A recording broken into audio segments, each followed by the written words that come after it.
Thank you. It's so good to be here. I do see people really coming together and wanting to help, and we're all in this together. I had a group of women who actually are making face masks in their homes, their own personal PPEs, and they're making them out of cloth. And I'll just show you a couple. These are not what our hospitals need, but they can help people in other areas and just to keep the germs to themselves. This is a couple that were made, kind of simple ones. General Harris's wife sent me a pattern for one of them, and she made this one to show me. And so we have a group of women all over the state, really, that are making these and sending them out to people where they're needed. So they can also help you, I think, if you have, they can help you keep your germs to yourself and help you to keep your own PPE. If you have one, keep it clean by putting this on the outside. So that's just one little thing that a lot of people are trying to do. It's kind of a frustrating time for me because I like to be with my grandkids and I'm trying to keep my distance from them. But I've been dropping off little gift packs to them of craft stuff so that they can make some crafts and we can make it together. And it's been a lot of fun for us to see what they've made.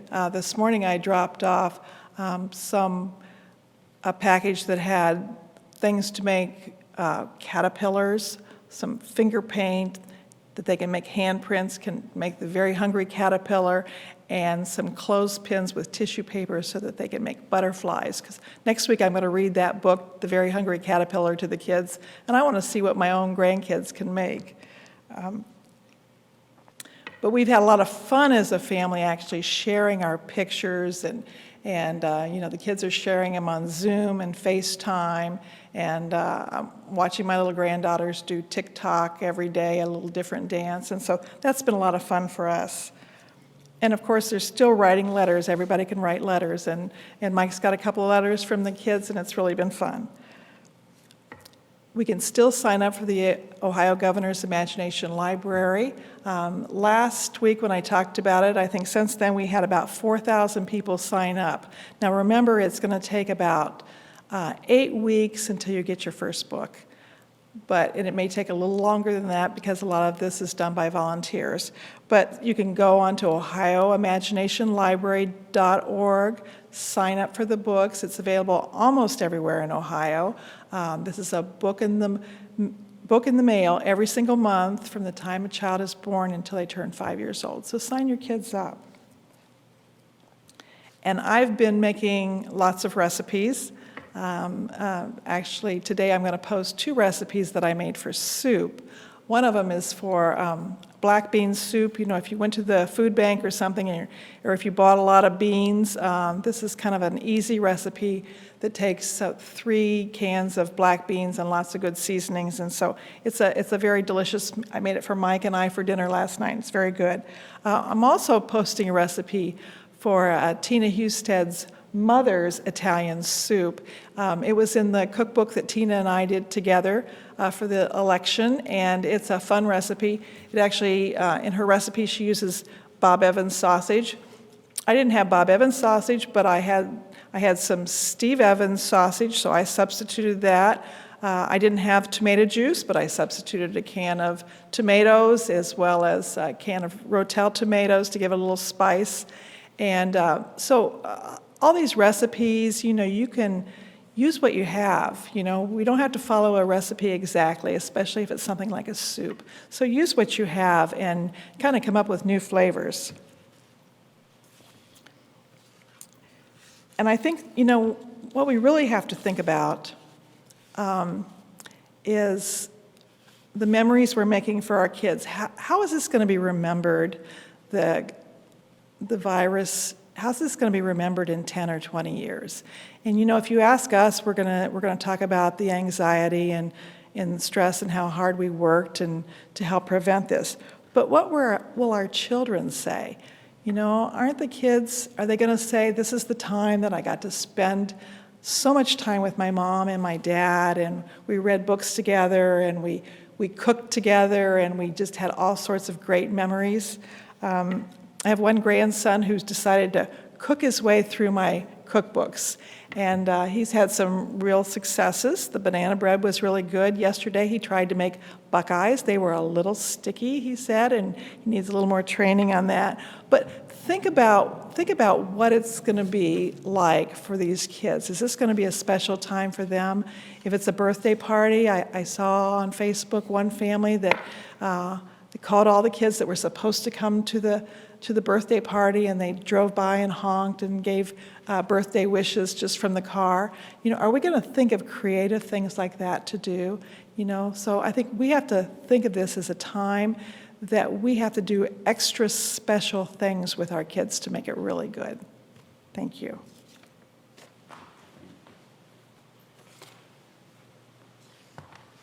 So in the spirit of things to come after we get through this, I wore my baseball tie today. Tomorrow, which would have been opening day, I'm going to wear my Reds tie, and the day after I'm going to wear an Indians tie. So things to come. We will play baseball again, and we just got to all hang in there and get through this. People are doing, as Fran said, a lot of great things across Ohio. I recently spoke to a number of businessmen and women on the phone, and I thank them for all the different things that they were doing for this effort. But I did ask them to do more, and I'll just give one example. Cincinnati-based Procter & Gamble CEO David Taylor is an example of a leader in a company that really stepped up. About staying at home, specifically aimed at our younger folks.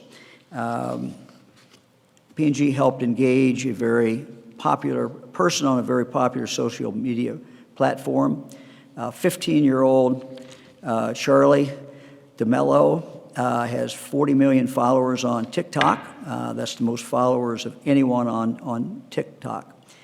She created an original dance on TikTok last night, I'm told, at 10:45, and here it is. Here's Charlie. Why you so negative? Let them all talk, they ain't relevant. Baby girl, you can just stay with it. Calm down, we can just settle this, yeah. Inhale, exhale, breathe slowly, calm down. Stay at home is the message. All right. It had 95,000 views in 10 minutes. In about 10 hours, it went up to 6 million views. So that's quite amazing. And because of P&G's leadership through this social media effort, we're helping spread the message, the stay-at-home message, to all the people of Ohio and across the country. Now others in Ohio and around our country are copying Charlie's dance, posting their own video doing the dance with this dance challenge on TikTok called #DistanceDance, Distance Dance. For the first 3 million videos posted, which happened, I'm told, in a matter of hours, P&G provides hygiene, health, and cleaning products to families in need. And they're doing this through Feeding America and a group that Fran and I are very, very familiar with down in Cincinnati, Matthew 25 Ministries. So we thank Charlie and we thank P&G. I'm also proud of Ohio's higher education, businesses, healthcare sectors who are working together at really very fast speed, doing everything they can to help us ramp up for the expected surge of people who will need care as they experience the coronavirus. We do not have, and you've heard us say this many, many times, and you've heard it on the national news as well, PPE, personal protective equipment. These are masks, these are goggles, gloves, gowns, face shields, other things. We did get our share from the Strategic National Stockpile, but it's simply not enough, and we know that. That's why we've ordered elective surgeries to be postponed. We've even ordered, as I've announced, veterinarians not do elective surgeries, dentists not do elective surgeries. We know that this will make a difference. It'll make more of these available, and we'll not use them up. We're also appreciative of other businesses sharing their PPE, also our tremendous career and tech schools, construction businesses, others. They're taking those that they have and turning them over so that we will have those and we will be ready when this surge hits. So to all of you who are doing this, thank you very, very much. If there are any of you out there that can add to this, we will certainly appreciate it. We truly, truly are all in this together. Let me thank the members of the Ohio Congressional Delegation. I know that both John and I have been talking to them, Democrat and Republicans, as they put together a third package. That package, as we heard, passed overnight. We thank them for doing that. Expanding unemployment assistance, helping individuals, aid to hospitals, food aid, small business loans, transportation assistance are just some of the many things that we know that we need, and we're very grateful for the members of our Ohio delegation for working on these things. Let me also thank the members of the General Assembly who are in session today. We made requests to the General Assembly. The bill that is working its way through the General Assembly appears to have all those things in it, so I want to thank the members very, very much. The Senate has passed the bill. The House, I believe, will take the bill up later this afternoon. Let me thank Senate President Larry Obhoff. We appreciate his leadership. Senate Minority Leader Kenny Yuko as well. I want to also express my thanks to the Speaker, Larry Householder, and Minority Leader Amelia Sykes. To all of them and to all the members of the General Assembly, we thank you. We have a long way to go, but this is your action today is certainly very, very helpful. Helps us move forward as we all deal with this crisis together.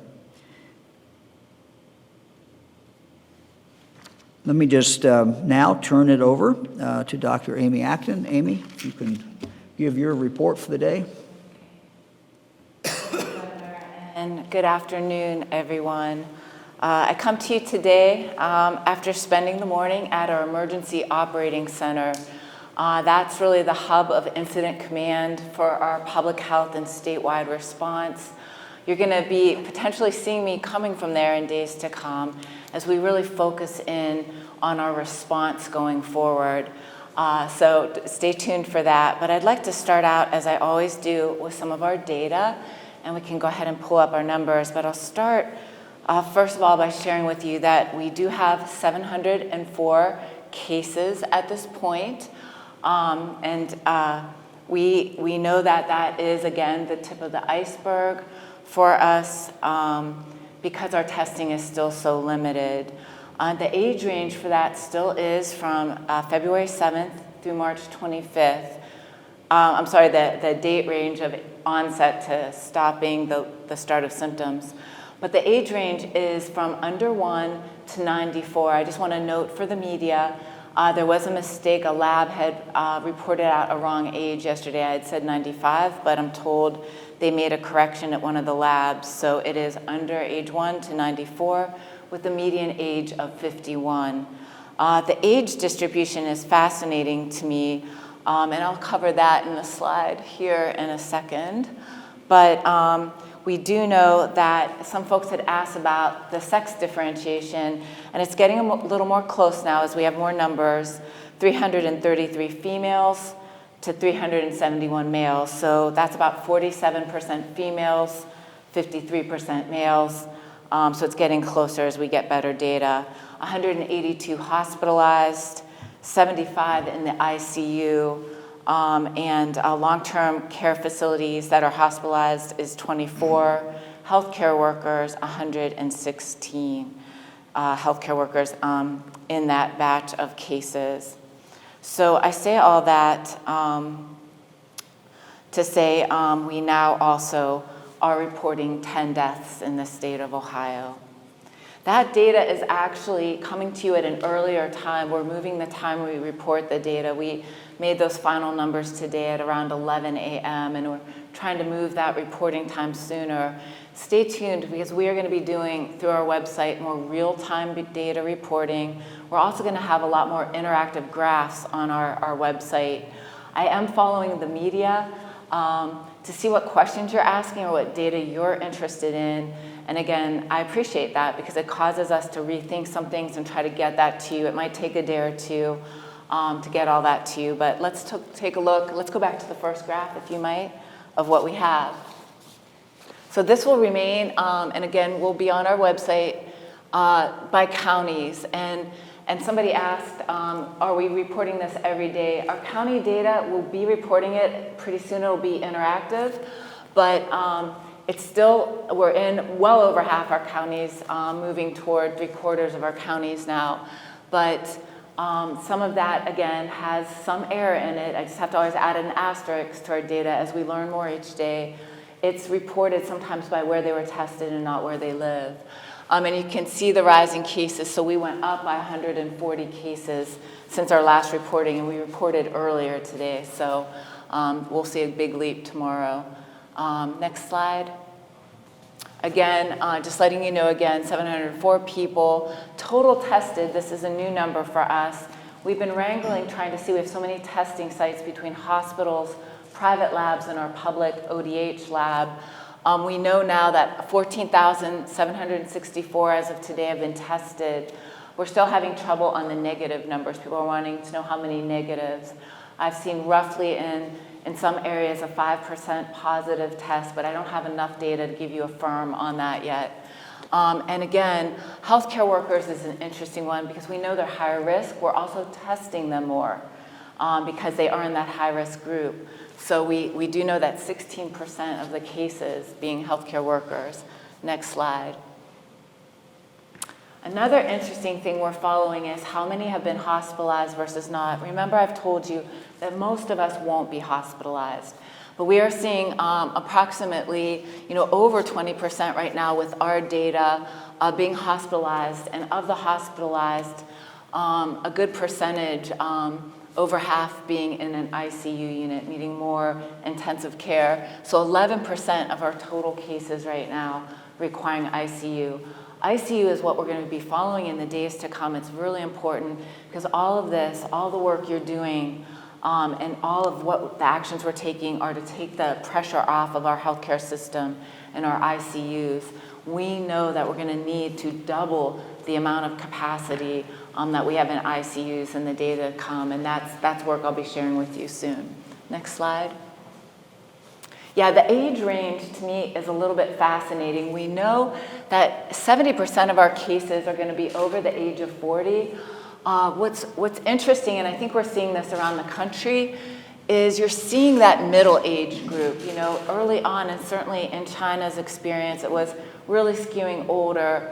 I do want everyone to know that young people do get sick. Middle-aged folks, people a little bit over middle age like myself, get sick from this. We do tend to recover more, which is great news, but in our cases, remember I told you even in the 40 to 50-year-old age range, it can be very dangerous to get 1 in 250 is fatality rate in the 40 to 50-year-old age group. So I really want us all to take this seriously and just pay attention to this age range shifting in our country. Next slide. This is an interesting, we're also going to share with you data about our call center. I have to tell you, this is, I'm so proud of the call center. This is our, 833 for Ask ODH. It did have a huge spike in calls. There are a lot of people asking questions, and the Lieutenant Governor will talk about this, about essential businesses. It's important, this call center is really not a legal aid center, and we've had a lot of calls, and unfortunately, we can't answer detailed questions. It's really something the Lieutenant Governor will talk to you about. We don't really have that capability to help you understand your workplace situation. We really want you to be working with your employer on that.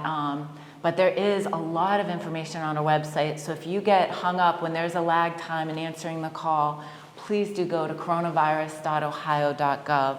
That'll also be a great resource for you. And I believe that's for our slides. I have a few more things I do want to share. First of all, this is a shutdown, but I want you to think about it as an open up. This is a time we're going through some really unprecedented things, and I do need you to stay home. It's sunny out. You can go for that walk with your dog, walk apart from people, but this is more serious than ever. We're entering a difficult time. But I want to give a little shout out, first of all, to Ruby Owens. Ruby is 9 years old, and she wanted to write a letter to me. This has reached me, and I want you to know a couple things. First of all, sometimes I feel that I don't really deserve all this attention I'm getting. I am one person at a point in time, and there's a lot of serendipity that brought me to the good fortune of working for the most amazing governor and First Lady and the Lieutenant Governor. Sometimes when you look back on your life, it all adds up, but at the time it doesn't make sense. I can tell you it is. But just like our data of cases is the tip of the iceberg, I am the tip of an iceberg of some amazing colleagues of mine, cabinet members, and really public servants. It is our job to do this for you. And I am the tip of the iceberg of a huge amount of folks who've been working for over 2 months, 24/7 on your behalf, and they will keep working for you all through this. So please know, it's not me, it's all of us. I am just that little tip talking to you right now. But Ruby, I want to tell you this. Ruby said, she's 9 years old, she's at home with her little brother. I had a little brother growing up, and to her mom as well. She said, I'm happy you see a bright future for us. And I want to tell you, Ruby, not only do I see a bright future for us, I see a bright right now for us. I think the First Lady really eloquently said it. This is going to be a time we look back on, and it's forcing us to slow down and see things in a different way and observe things differently. A really big role model of, I'm one of those reading geeks. My bedside is stacked with books, some half read, some I'm halfway through, but one of the biggest influences on me early on was a man by the name of Joseph Campbell, who wrote A Hero with 1,000 Faces and A Hero's Journey. He really studied all world mythologies and religions, and he really talked about some of these times that you're in when it feels a little bit like entering the dark woods. It's also the foreground of great wonder.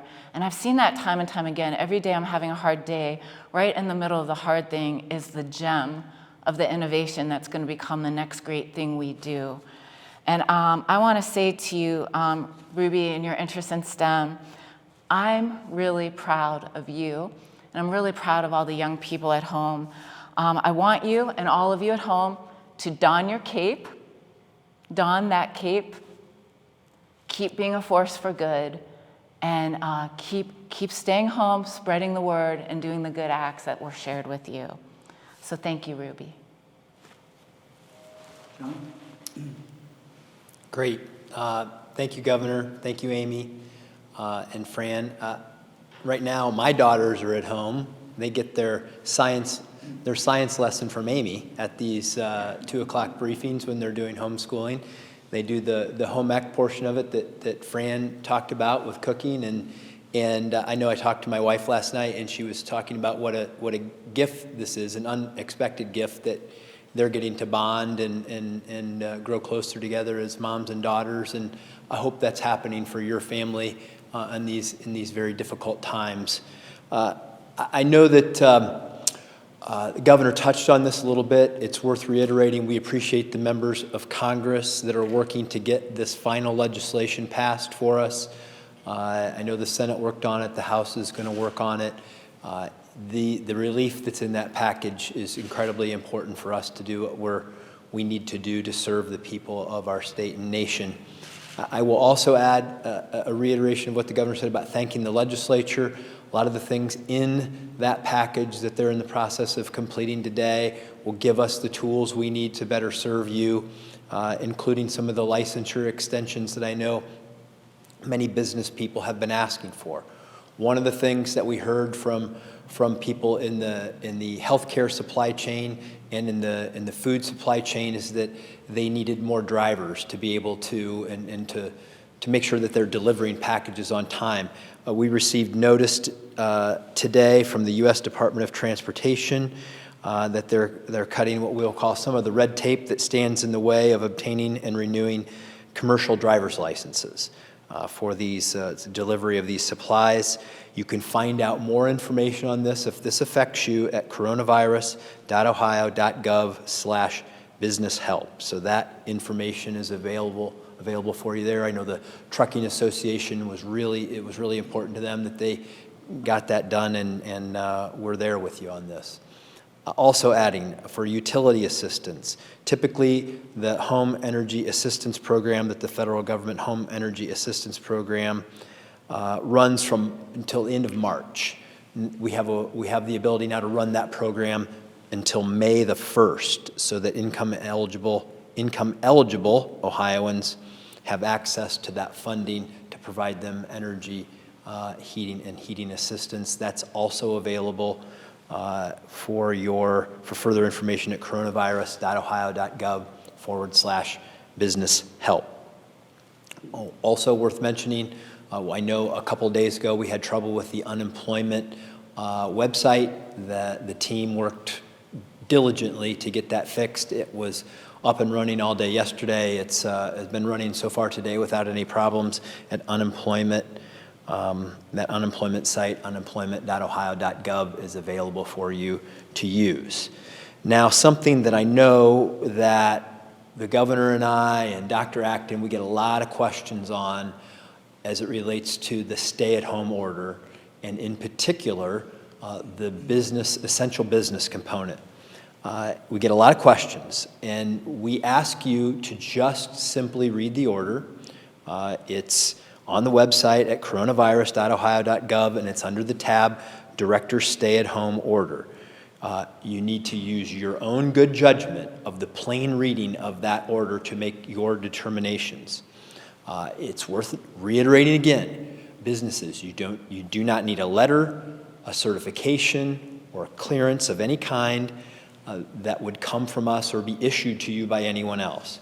But it is recommended that you create a document with the justifications on how you deem yourself as an essential business and how you are following the Safe Workplace Order, which is item number 18 in that order. It's incredibly important for you to go through that checklist to make sure that you're providing a safe workplace. In a conversation the governor and I had with mayors and this morning, they reiterated the need to make sure that you do not call the police, the law enforcement, or the health department to ask them to interpret this document for you. They are in charge of enforcement. They cannot interpret it for you. Okay, so that's the way that this is being administered. Dr. Acton talked about the hotline that we have. If you call the hotline, they should give you the same exact guidance that I am giving you today. We've asked them to do that. We're trying to make sure that we're being clear about what you do under this order. If you're a business, be prepared. Have that documentation ready. It'll make your life easier to provide the rationale, because if you're violating this, you will get called on it, either by a competitor, an employer, a neighbor. Somebody will call you out, and you need to make sure that you're doing this the right way so that you can justify your operations, because we will, through this process, need to be fair. In fair, we need to hold everybody accountable to be fair, and that's what the goal of what we're trying to do is all about. Again, please read the order. Make sure that you follow the criteria that's in that order. Remember that if you're an essential business, you have to follow the safe guidelines. I want to reiterate this. And understand, whether you're a business that's under the essential order or not, these safe workplace guidelines are going to be with us for a long time. Even when we begin to come out of this, we are still going to need you to create a safe work environment. So if you think this is just going to go on for 2 weeks and then we're not going to have to create a safe work environment, that's not the case. the safe work environment standards are going to last for a while as we come out of the situation that we're in with the stay-at-home order and essential businesses. So please prepare yourself. Remember why we ask you to do this. It's to slow the spread. We don't want to overwhelm the hospital system. We want to respect our fellow Ohioans and make sure that we're not getting them ill. As it's been said many times, we're all in this together. The virus can't spread unless we spread it, so we all got to do our part to slow the spread. Governor? Thanks. I'll be happy to take questions. Governor Jim Oddie from WHIO-TV, thanks for being with us. Are you aware, Governor, this is a question about that unemployment benefit sign-up process. As late as today, people are still calling us at our television station, still emailing us, texting us every way known to mankind, getting the message across that they cannot get on the website correctly, that they cannot get through on the telephone correctly. They are angry, they're frustrated, they're a little scared, frankly. They can't get through. Number one, your reaction. Number two, what can you do about it? You say this is fixed, is it? Because those messages came to us as late as just before noontime today. Well, we're certainly sorry about that. We apologize for that. As John indicated, we're doing absolutely everything we can to keep it up, keep it going. John, you have the figures. You want to repeat how many are coming in? It's been, as you can imagine, it's been a massive influx of people who, need this help. Yeah, there were over 400,000 contacts through the website yesterday of people seeking information. And I understand there are a variety of things that go into this. We have problems at the local level, perhaps where the person is connecting in. We have problems at the site where the website is. But the team reassures me that they're putting every effort into this that they can. We are working overtime at it. We're bringing every human capability that we have to the technology that's available. We are truly sorry if somebody is having trouble due to the technology or due to any human error in that chain. But I ask for patience. This is, we're going to make this available to you. We're doing everything we can to bring the resources to bear to solve this problem. I ask you to know that we are empathetic to your situation. This message is being received and heard, and as soon as we walk out of here, I will be on this again, as I have been every day since we started this. Kevin Landers, WBNS 10 TV. This question could be for either the governor or for the lieutenant governor. Daycares are continuing to force parents to pay even though they're shutting down. Are daycares eligible for small business loans and unemployment? And does the pandemic daycare license include those who have in-home childcare? And for Dr. Acton, the 116 healthcare workers that tested positive, is that a function of workers who were sick and then came to work, or did they get infected while working with patients? And if they're using PPEs, how did they come in contact with it? Thank you. Let me start. One of the things that we have done with daycare is, because this is only temporary, we want to keep the capacity there, is we have the ability now to be paying daycare to actually stay there and be ready when they reopen again. John, you want to take the other part? Which part of the question? We got three questions. Yeah. So the question was, are daycares eligible for small business loans and unemployment? And does the pandemic daycare license include those who have home child care? The answer, whether a daycare worker certainly would be eligible for unemployment. There's no doubt about that. And as a small business, they would be eligible for small business assistance, disaster assistance. Amy? So the question was about the healthcare workers of that percentage. I don't have a breakdown on the actual histories of the healthcare workers. I do think the hospitals are working with their staff. They have to take their temperatures coming in. There's a lot of processes and procedures, and they're supposed to report any sign of illness right away. But also, we have had healthcare workers who didn't know that someone had it before, and in that original first days, I think there was some of that going on. There are also healthcare workers in long-term care facilities. So we have a lot of guidance going out The most important thing folks can do at home is before you interact with anyone, before you go to see a private doctor if you're not doing it by telemedicine, before you go to an emergency room, if you can call first, that is a great thing that we all can do as citizens to let them know. And then there are a lot of processes in place to minimize that at hospitals. Thank you. Good afternoon, Governor. Randy Ludlow with the Columbus Dispatch. The Controlling Board today released millions of federal dollars to local health departments. But still, is that going to be enough money? The state also has a history of poor funding of emergency health preparedness. In fact, the state money in that program was cut 4% this fiscal year. Do we need to take a longer-term look at how we fund both state and local health departments? Yes. Randy, I've said many times that we've got to focus a lot more on public health. In Ohio, we have the state health department, but we also have 113 local departments. And so we've just, not just in Ohio, but we've historically in this country underfunded public health. And I think one of the lessons from this pandemic, and when it's done and we look back and what are the lessons learned, what do we have to do differently, one of the things that's going to be very, very clear is we're all going to say, and it's not going to be Democrat or Republican, there's going to be a consensus, we've got to fund consistently year after year public health and do a much better job. As I've indicated, I think, to you and others, when I picked Dr. Acton, it was a very conscious decision. And what I wanted to make sure we did is to, number one, begin to emphasize public health more.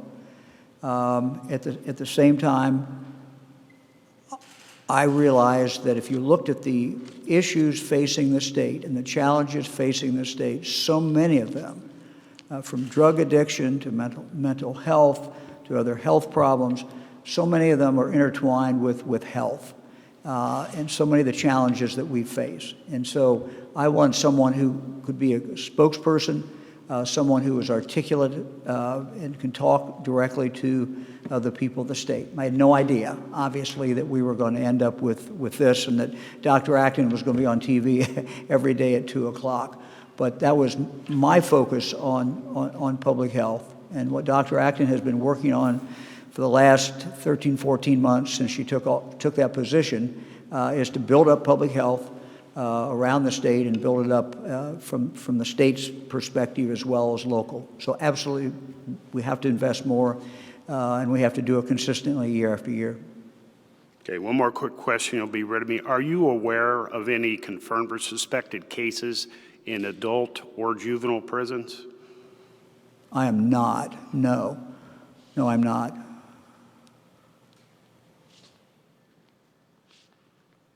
Hi, Governor. Julie Carr-Smythe from the Associated Press.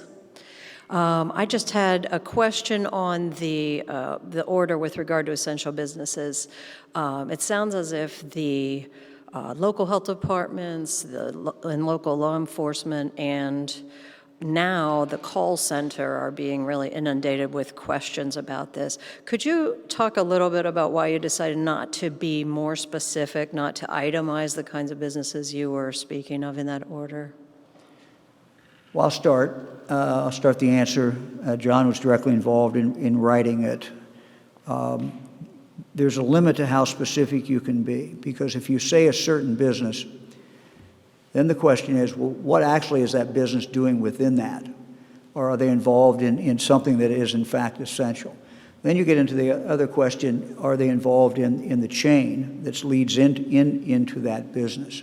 So we basically followed what Homeland Security put forward and what they outlined. It was adopted by Illinois, it's been adopted by other states. It seemed to be the more uniform. We're trying to get something that's uniform, not just in Ohio, but in other states. So that's why we came up with what we did. But it's like anything, like a lot of things in life, it's fact specific. And you've got to drill down and look at what the facts are. And if you just do it by category, or if you try to get too specific, then you're really going to be misleading people. And what we've asked people to do is look at it, and look, they should start by the assumption the business is closed. But then there's significant exceptions in there, and they're written in there so we can continue to eat, so we can continue to live, and just conscious decisions were made about who could be open. I will tell you, before I turn to John, we're starting to take action today against a company, and it will not be, I suspect it will not be the last company, where people who clearly cannot function or not come under the category of essential or staying in business. We can't have that. Look, we hope everybody's back in business shortly, but we also know this thing is not going to even peak, we don't think, until May 1. So I don't want to mislead anybody. This is not going to occur overnight. We have got to slow this thing down, and the only way we slow it down is through the distancing, the physical distancing is probably a better way of saying it than social distancing. We want people to stay connected, but we want to physically separate people. And so that's the only way that this is going to take place. And people, we need everybody to do this. John? Yeah, Julie, this is a difficult one because you're relying on people to follow this order, and the reason that we base this on the best available information from people who've worked on this issue through the Department of Homeland Security, also realizing the limited resources that we have to enforce it. We tried to write it plainly, recognizing that the supply chain is a difficult thing to define. You may make, for example, pallets or cardboard boxes, and someone say, well, that's not part of the essential supply chain. Well, if you're putting food in it, if you're putting medical supplies in it, if you're putting other things in it, well, it's certainly an essential part of the supply chain. It's impossible to get that deep into the definition and to write something like that out in a very short period of time. So we used the Homeland Security CISA form as guidance. We talk with the Ohio business community across the board, from large to small businesses, to try to provide as much clarification as we could. And we've been working with our local officials to try to get the enforcement right. The one thing that's in our order that I haven't seen in any other state's orders is the item 18 piece about how businesses have to operate. They must apply the safety health standards that are in that order, or they are subject to closure, even if they are an essential business. And I want to emphasize this again, because as Dr. Acton will often emphasize, that getting this mostly right is really helpful. If businesses, if we can isolate the number of people who are interacting only to essential interactions, and any of those interactions are healthy at a social or physical distance, taking all the precautions to wash hands, to clean surfaces, to not create congregations of people, then we will have a dramatic impact in driving down the spread. And that's what we're all after. We're trying to find that balance between what we need to be healthy and safe to slow the spread so we don't overwhelm our hospital system, our healthcare system, and that we provide the basic infrastructure in the economy that's necessary to serve people. It's not an easy balance. This was an informed decision based on Homeland Security and talking with the business community and the enforcement community about how it could work. And we will continue to provide guidance on it, but enforcement is coming. We can't have people who are violating this because it's not fair. We're not trying to crack down on anybody, but it's not fair for one business to do the right thing in one industry sector and another business in that industry sector not to do the right thing. So the enforcement is out there. Thank you. Hi, everyone. This is Molly Martinez with Spectrum News.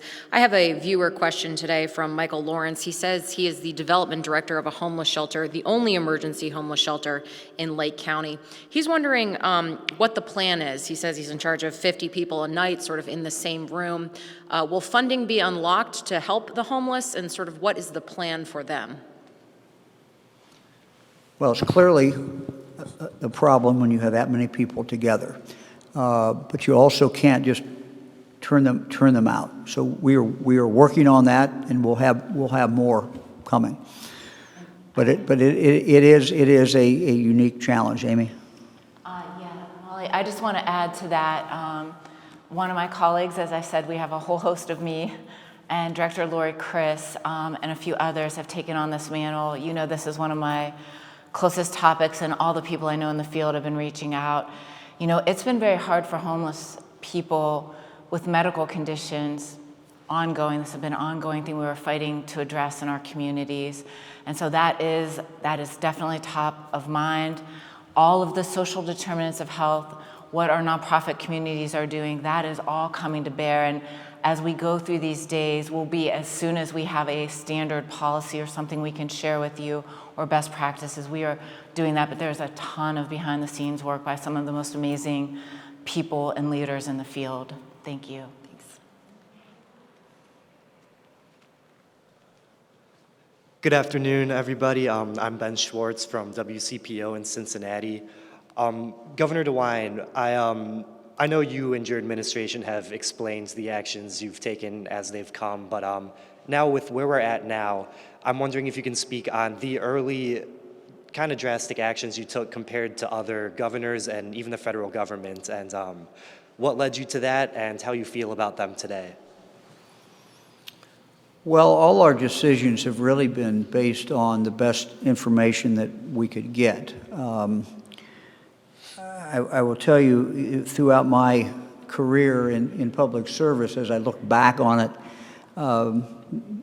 the biggest mistakes I've made have come about because I didn't get enough facts, I didn't drill down deeply enough, I didn't ask enough questions, I didn't ask the right people.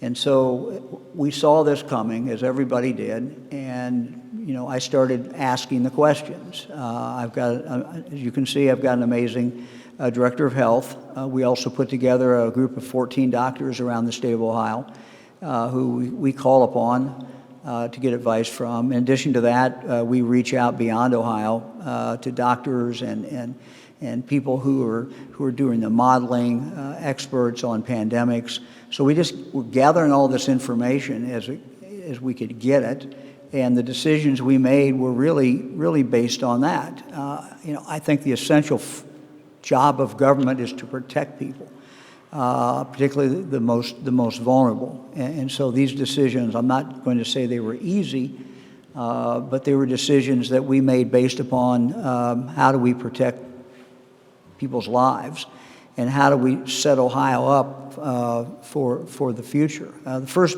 I guess, big decision we made had to do with the Arnold Classic here in Columbus. And, look, this is a huge impact on the economy in central Ohio. But we worked with the mayor. Mayor Ginther was great. His health director was great. It was a real partnership with us, and we went through this and tried to examine, what's the downside, what's the upside. We know what the upside is, but what happens if this takes place? And we just consulted people and came to the conclusion that having 60,000 people from 80, as spectators, 60,000 people in a relatively small area for 4 straight days from 80 countries made absolutely no sense in regard to what we knew was coming. And so, that was a tough decision. But we look back on that now, and I think, gee, that was kind of almost like a no-brainer. That was not a, shouldn't have been a hard decision, but it was the first decision we made, and we were, out there, and I don't know that anybody else had closed much around the country, so, that always makes it a little more difficult too. But that's kind of what goes into our process. And, again, what we try to do is reach out and talk to the best people we can find. In the last 24 hours since we were here, I've been on the phone with different people, governors and others, talking about, how are we going to expand the capacity of our hospitals. And our hospitals are planning and they're working, but we also have to make sure that we coordinate this from the state level, because we want, no matter where you live, whether you're in Monroe County or Noble County or Vinton County or wherever you live, we want you to have access. If you come down with this, we want you to be able to have access, and then if you get worse, we need for you to be able to go into one of the larger hospitals. So again, that's just pulling all the information we can, finding out, getting everybody's ideas, and then coming up with a plan, and that's kind of how we do it. Thank you. Thank you. Tom Bosco with ABC6 here in Columbus. Is there any thought being given, or is there any relief available for people who are self-employed, contractors, people who would get a 1099, those kind of people? Of course, there are small business loans, but what about for some of those people who don't really own their own business but are more contract workers? Availability for unemployment for them at all? Well, again, the unemployment, since most of those folks do not pay into it, they don't get it. But we also know they're out there hurting, and with some federal dollars, we may be able to add them as well.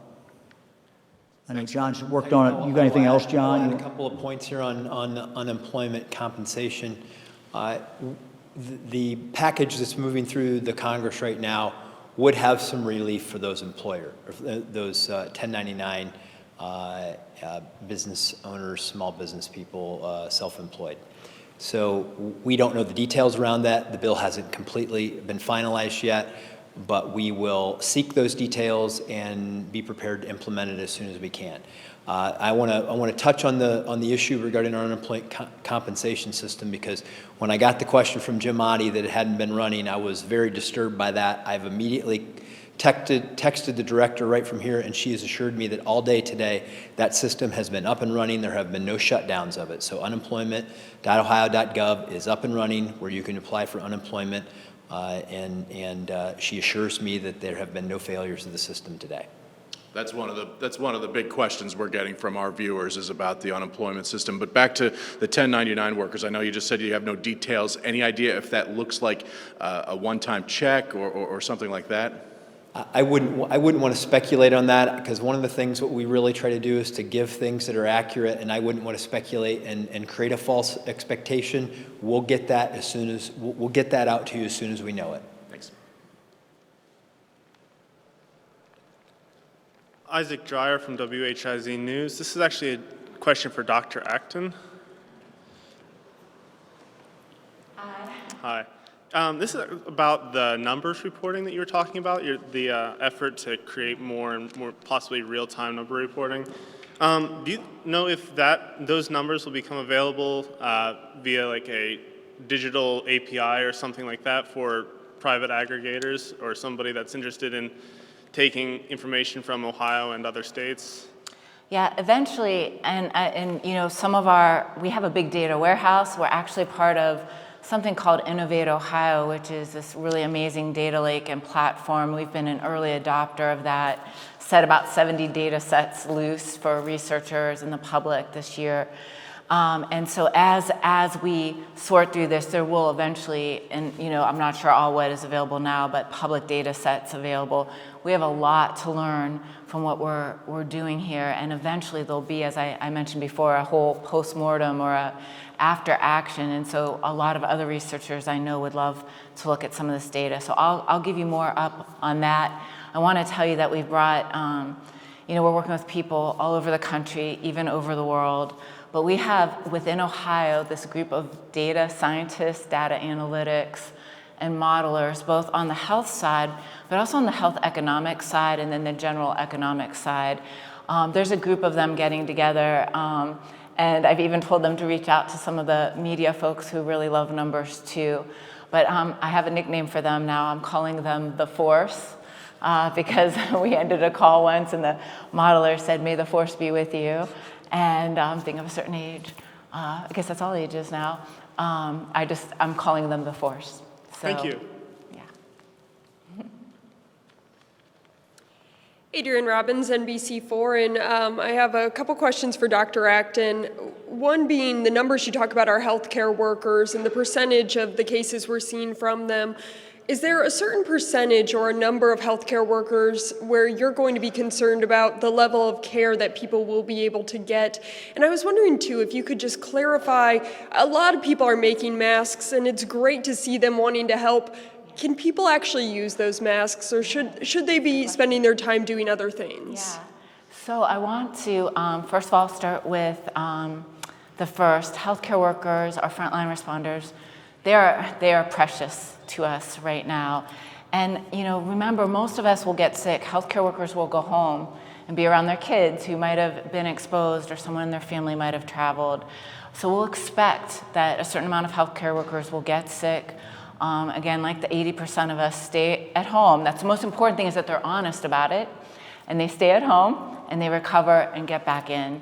And from a workforce issue, we are looking, that's more to come in the days to come. I will talk to you about how we're expanding our workforce from, retired people. We have a medical corps. Each state has one. We have retired Ohio Department of Health workers. We are redeploying student nurses, med students, and others. We're creating a new amateur epi force that we will train up just-in-time training. So staffing is going to be an issue. If we're talking about, needing to, by 50 to 100%, increase our ICU capacity, it's not just beds, like a physical bed in the buildings that we're going to be talking about in the days to come, but it's the people who man that. It's the doctors, and maybe the doctors who might be doing, more of an elective surgery will now be redeployed and taught the things they need to be on the front line. So it is a massive moving puzzle piece of staffing that I'm thinking about. Now, the masks are fascinating to me. I've told you, this is an unprecedented time for us. And I want to be honest with people at home. We are going to be, when we don't have enough PPE, we are going by the old playbooks, the old but true things. And that includes, in war situations when you've seen people use bandanas. The CDC actually has guidance on using all sorts of things to protect yourself. We're not to that stage for the frontline healthcare worker doing an invasive procedure, but we are conserving. Hospitals have a lot going on right now to conserve. But, wearing a mask like you see in places like Asia, where it is actually common courtesy, when people are sick, they actually wear a mask so that they're not spreading those respiratory droplets. And that works. That mesh is not going to keep out like an N95, a microscopic virus, from coming in, but will certainly protect someone from sneezing on someone else. And so masks will play a role, and I think we'll see them used in clever ways. And so I really applaud the efforts of people who are, again, each and every one of us can do some part of this massive puzzle piece. And I'm glad that we have folks already working on that here. And we have industry already working on masks. And we have industry working on sterilizing masks with steam and UV. So there's all sorts of innovation happening. Thank you. And then a quick question for the Lieutenant Governor. With the Senate bill, obviously absentee voting is looking like it will be a smaller window than originally the Governor and the Secretary of State wanted to see. As a former Secretary of State, do you believe that's enough time for voters? Well, we would prefer a longer period of time. We think that a longer period of time would have been better for the voters of the state of Ohio, but the legislature is decided on a shorter period of time. I've spoken with the Secretary of State. I know that he has some concerns about that, but we will make the best of it. There will be a 30-day window, which will be a similar time window of what they would have normally had. Secretary is going to try to do some things to supplement to make sure that everybody who wants to cast a ballot does, but there's no doubt we would have hoped for a longer period of time. Thank you. Spencer Hickey with Hannah News Service for Dr. Acton. Could you talk about the significance of so many tests coming back negative, and do you know how Ohio's 16% being healthcare workers compares to other states? I can tell you that we don't have strong data to talk about negatives yet, but we do know that, it is, remember, flu and RSV season. So I think a lot of people that are high risk, they were being ruled out for a lot of those at once. So you might have people who tested, looked like it, and definitely fit the high risk category, but potentially had something else. So we're really being judicious in the use of those tests. So my guess is as time has gone on, the shortage became more apparent. You'll see a tightening of that and probably an effect on the numbers. And I'm sorry, your second question was on, do you know how many percentages of the people who have it are in other states are healthcare workers versus Ohio's 16%, you said? We have not, and again, all of this data I'm giving you now has a big asterisk of, our N, our number, that our data is so slim. As a matter of fact, some of the projections I would like to have the answers to now, I just feel like would not be even responsible to do. But, so this is just giving us a sense right now. Looking to other states, it really depends. It would really depend on, are they using the same sort of criteria we are? We know that all states have scarce resources in terms of testing. So stay tuned. This data, which we'll be using to drive so much in the months and even years to come, will get a lot stronger for us once we have widespread testing available. Thank you. You don't know when there'd be widespread testing available, do you, since you just mentioned that? So, we know that there are several components in the testing chain that are in low supply. There's so much that goes into doing the tests. There are reagents that are used to do the tests. That's what we didn't have in the beginning and made us the second to last state to be able to get testing due to 2 failed reagents. We know there are a shortage of some of those and new test techniques being invented. As you hear from the White House, there are a lot of new types of testing coming into being in the country. But there are also shortages of swabs, shortages of test kits. And so there are many components to that puzzle. We have people working on acquiring or making all those components, but you need to have all of them to be able to make this work. And so it's a tricky game right now in testing. Laura Hancock with Cleveland.com. Dr. Acton, when there were 2 community spread confirmations, you had estimated maybe around 100,000 Ohioans had COVID-19. Today, with a lot more infections, what is the best estimate you can give? So I do apologize. I did confuse a couple things I said in that sentence, but what I was trying to say to folks is a couple of things. One was, I was absolutely certain we had community spread, and I felt we'd had it for a while. And I think if you go back to my tape on the timeline and everything, it sort of talks about that. And then our data is really showing the symptom onset. So I think what you're seeing in the United States is the fact that the farther you get from the initial start in Asia, you saw that intensity in Wuhan and then the spread throughout the country. The more time and the more travel and the way this disease has spread, sort of the countries that are coming on later often have it seeded throughout, and then you're seeing those spikes. So even in Ohio, we won't see one Wuhan, we'll see multiple. And so I was trying to make the understanding that I was very convinced we had community spread, and even though we didn't have the testing, I was already seeing that. Now, the 1% number actually came for me, and I did go through the math before, but it came from working backwards from what we knew at that time, which is 40 to 70% of all of us will get this virus in the course of a year. Those numbers, I've seen 56% in one study, and that's varying, but that is the best of science at the time. And I also knew when we would start to peak. And so we actually looked at some modeling that others were doing, and we sort of worked our way back to say, and my point was, if I wait till 1% of my population has this, I will be acting way too late. And when I said 100,000, that was my trying to put into language for people. We have 11.7 million people in Ohio, and I was taking a guess at 1% is roughly 100,000, really 117,000. But I didn't want to wait. I knew in time to come, we'll never know the exact numbers until we look back. Thank you. Okay, thanks. Yeah. It's a lot of math. Hi, everyone. Andy Chow with Ohio Public Radio and Television, State House News Bureau. I think this question's more for Governor Mike DeWine. Governor, you addressed this about a week ago, the idea of evictions, but since then there have been, sweeping stay-at-home order. Have you given any more thought to calling for a moratorium on evictions? Yes, I've certainly thought about that. Don't have any announcement yet today, but we'll have something.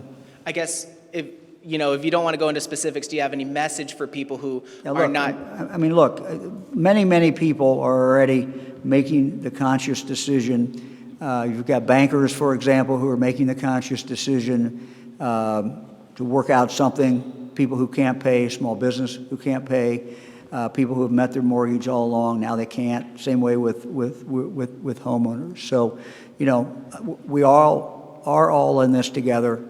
The fact that someone cannot pay now should not reflect on their credit or the character or anything else. It reflects on the situation that we are all in. So we certainly would ask people not to do that.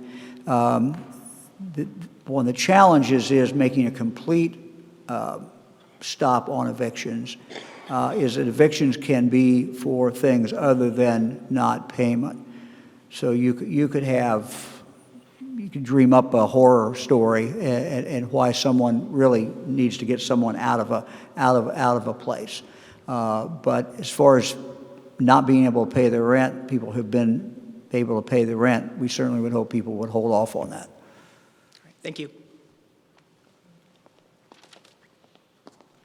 Good afternoon, Laura Bischoff, Dayton Daily News. I was listening to the podcast The Daily, produced by the New York Times the other day, and they did an interview with a doctor from Italy who was talking about how in Italy, because they had such a huge spike in the number of cases, that they had to kind of change the criteria for considering which patients get access to the limited resources. I'm wondering, have Ohio hospitals, Ohio healthcare policy experts, have you started those discussions? Is it up to each hospital? How's that going to go down? Yeah, let me just first say that's what scares us. It's one of the things that scares us. It's one of the things we're trying to prepare for. One of the reasons we closed schools. We did all these other things, and that still may happen. But we're doing everything we can to avoid that, and that's why we're asking Ohioans to follow the orders, follow suggestions, do everything that they can so we can slow this thing down. We've got to slow it down. We can't have that spike like that. Dr. Acton? Yeah. So Laura, this is, the thing that is keeping me awake at night. And we have to learn from Italy.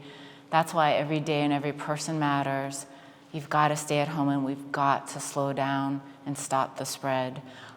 We know it will eventually spread, but when we slow it down and we do the things, I am absolutely convinced we always had community spread, and I'm absolutely convinced that our governor is making the right moves, because we really don't want to see even what New York and others have had to face already, and certainly what Italy is having to face. And believe me, Italy has a wonderful healthcare system, so we should not doubt that it's some other country that doesn't have a great healthcare system.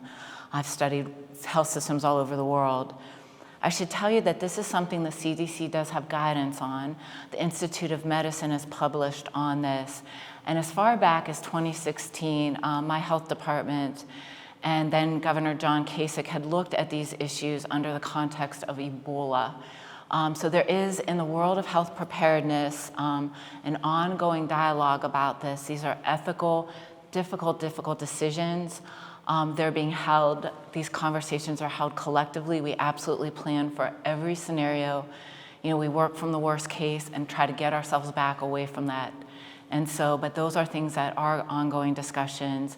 Those will be things that we do address more in a collective way. And it's really, really important that we have those hard ethical conversations so that we're never hit in a situation with one individual on one front line having to be all alone in that circumstance. And I really hope, again, everyone, in my seriousness about this, everything we're all doing, every essential business, every non-essential business, all of these things really will make a difference in this outcome. Thank you. Just for clarification, does that mean that the collective way, is that on a national level or on a statewide level? Absolutely. You know, we will all live this as the spike comes at us, as we face the higher parts of that curve. We're going to do it a little lopsided at different times in different parts of the country. But as the governor said, our best estimates, and these are still estimates, on the curve are, you know, mid-May, late April, mid-May. Those estimates are changing. What we do changes that. What we do changes it. And we all hope for a drug that works, maybe on treatment, or, you know, something might happen that changes that. But of course, the big one that will ultimately change it is vaccination, which is far away, a year to a year and a half. And so these conversations are happening, like I said, at the Institute of Medicine and the CDC. They've happened way before this pandemic and pandemic planning. They are conversations we have to have as a society and as a United States of America. Thank you. Thanks. This is Jackie Borchert from the Cincinnati Enquirer, and I've been told I'm the last question of the day. So I'll start by, again, thanking you all for continuing these briefings every day. I know a lot of people are watching at home, and we in the State House Press Corps really appreciate you making your time for us. I just want to go back to the number that you gave today, Dr. Acton, about 5% positive. And I've already seen some instant reaction to that since we are testing the most high risk and vulnerable, that maybe that is low, that maybe this isn't as prevalent in Ohio as we thought, or as dangerous. Can you, what should Ohioans take away from that number today? You know, I really, don't want anyone to make any conclusions from that number. We know that 40 to 70% of us are going to get it. We might not all have it now. We might have it in the weeks to come. It's very poorly understood at this point who got tested and who didn't. In those early days, as you know, the government rolled out testing to initially public health laboratories, and we had a pretty good sense of what that group was, and we were following the CDC sort of person under investigation definition. But there was a lot of changes that happened very rapidly. As we know, this is a rapidly evolving situation. And so when the private labs went on and we had hospitals get the capacity to test, some of those definitions were looser, so that we don't know. And ultimately we'll know when we can go back, when we have widespread testing, first of all, widespread surveillance and sentinel surveillance, which is sort of checking pockets that are asymptomatic, but also serologic testing, which I'm really looking forward to having, because we'll actually be able to go look backwards and see maybe who had it and had antibodies develop, but we didn't actually know it at the time, because there are people who had this who never were tested, and like we know we can't test most people, they're staying at home, have it, and we're assuming they have it. So those numbers aren't super helpful, but I just wanted to give an inkling of one. This came from one batch of testing, but I always hesitate to give those numbers because I feel like you can't draw a ton yet. I wanted to say thank you for this, and you know what I mean. I just want to clarify that last bit that you were talking about looking back. At what point will we be able to do that? Oh, we will be looking back at this for years and years. There will be history books written. This truly is that once in a generation, every 100-year experience, and we're going to learn so much as a country. We're going to be learning so much more in times to come, and this data will be analyzed by 1 million people. There'll be a lot of armchair quarterbacking. As you can see, there's already so much out there, but I can tell you I feel very good about the actions we've taken here in Ohio. Thank you. Thank you. Well, thank you all very much for joining us again this afternoon. We'll close with a video that our team prepared, which I think kind of shows the spirit of Ohio and Ohioans as we move through this. People are still pushing forward. We are Ohioans. We're strong.